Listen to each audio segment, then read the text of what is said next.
already know this is Punch on Boxing, aka Mr. Moonshine himself. Guess who's in back of me? Yep. Two ducks. What's up, bud? What's up, Spence? When you gonna fight each other? When the hell y'all gonna fight each other? Yeah? I don't know, man. Y'all be ducking each other all day, cracking each other and stuff like that, man. Stop. Hey, yo, stop playing. They gonna mandate Jaron Ennis. Y'all better fight each other. Don't walk away from me. All right, man. I'll see y'all later, man. Make that fight happen, man. Make that fight happen. All right? I ain't playing around with y'all. The boxing worlds want to see y'all, man. Why y'all walking away from the boxing world? Why y'all walking away from y'all legacy like that? Anyway, ladies and gentlemen, y'all already know this Saturday we got Jermell Charlo versus Brian Castano, undisputed 154. One of the most anticipated fight of the year. I believe that Jermell Charlo going to take that fight, but also in the co-main event. Co-main event, one of the phenom in the 147-pound division, one of the most lucrative division in the sport of boxing, most stacked division in the sport of boxing. We got Jaron Boots Ennis versus Custio Clayton. Now, ladies and gentlemen, it's going to be a good matchup because Custio Clayton has a good amateur background out there from Canada and things of that nature, has faced the likes of Earl Spence in the amateurs as well.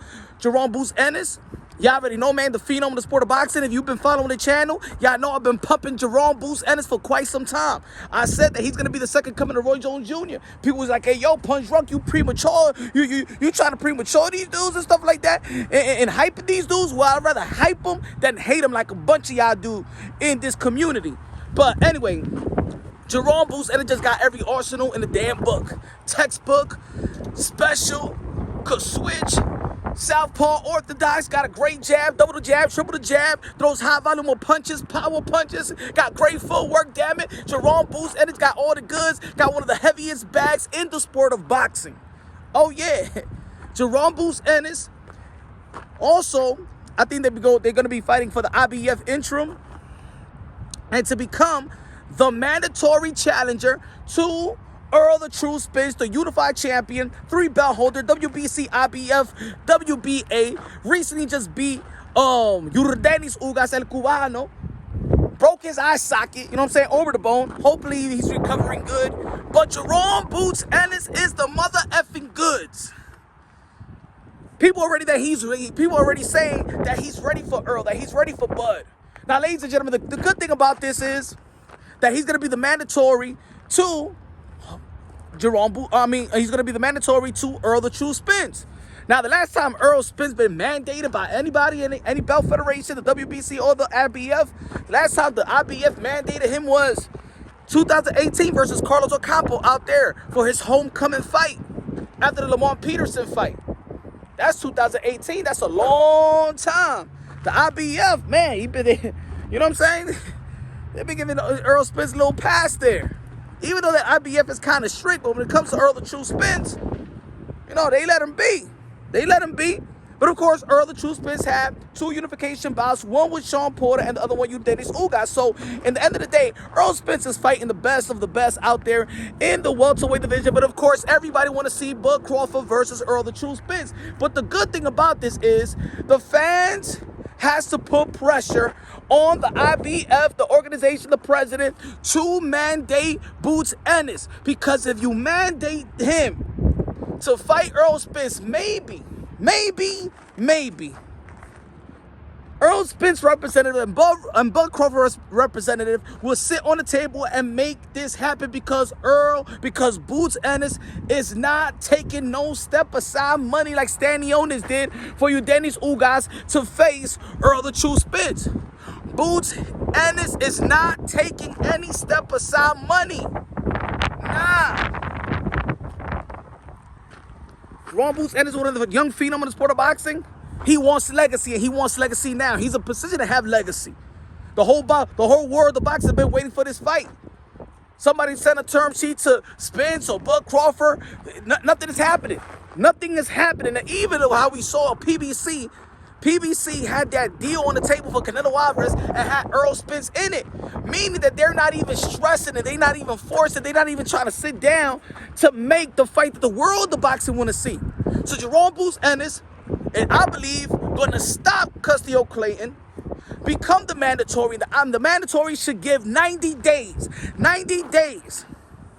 90 days for Errol Spence to negotiate to fight with Jaron Ennis or negotiate to have a unification bout with Bud Crawford. The IBF needs to do its job. And trust me, if the IBF mandates Jaron Ennis right away, orders it,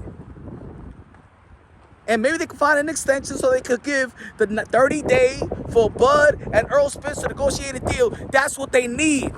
They need to mandate Boots. Boots ain't taking no step aside money. And maybe then they will take it serious to fight with another, because you know, I don't think the representative of Earl the True Spence wants to see Boots Ennis. Nah, not that hungry lion. Not now. Nah, I don't think they want that. Remember, they was going to sacrifice Earl the True Spence so he could fight Canelo Alvarez. Some crazy-ish. Seems like they don't want to give us, or they don't want to give them their legacy fight. So the IBF needs to pull the trigger on this one. Mandate Jaron Ennis just like this. And maybe they will go, and maybe Earl the True Spence and Bud Crawford's people will sit on the table just like this and make a deal just like this. What do you think about it, folks? I think, man, things needs to happen in the sport of boxing. The IBF needs to do something about this. It's time for them to mandate Earl the True Spence with Jaron Ennis as soon as he beat Clayton. I don't want to hear no 6 months, nothing like that. You have not mandated Earl the True Spence for almost 4 years. 4 years. It's time to mandate Earl the True Spence. Ennis, Earl, or Ennis Bud. I mean, or Earl Spence Bud. Virgil Ortiz is #1 in the WBC. And he's in the WBC, the WBO. If these Bud Federation actually mandate the Virgil Ortiz and the Ennis, they will be rushed to actually negotiate and get the fight that their legacy deserves and the boxing deserves. Everybody wins. Everybody wins. And maybe we'll see Virgil Ortiz versus Ennis, because they're going to be positioned to fight each other anyway. And I don't want them to waste their time also wasting their time waiting on Earl Spence and Bud. Let me know what y'all think, man. Let me know who y'all got. Let me know how y'all think. Who's going to win? Custio Clayton or Ennis? I believe Ennis going to win. The Phenom, one of the best Phenom in the sport of boxing. Can't wait for the fight. Can't wait for the weekend. Also, can't wait for the undisputed bout with Jamel Charlo versus Brian Castaño. Still, I got Jamel Charlo winning, got Boots winning. Boots and Charlo. Charlo and Boots. Let me know what you feel. God bless y'all.